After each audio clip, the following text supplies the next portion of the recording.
دوستان، بازسازی تریل 150.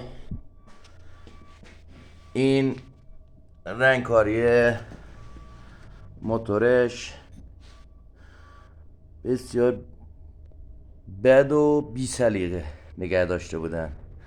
این رنگ تقریبا رنگ خودشه.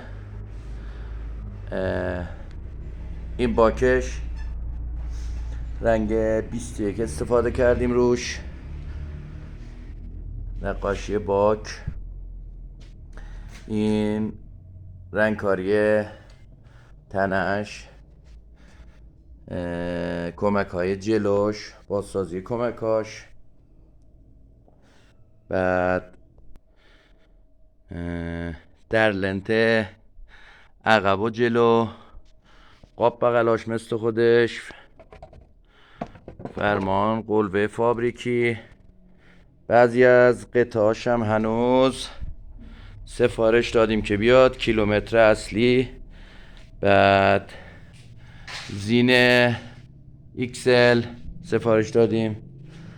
بعد انشالله پایان کارم 2-3 روز دیگه انشالله تمومه. پایان کارش هم میذارم ببینید.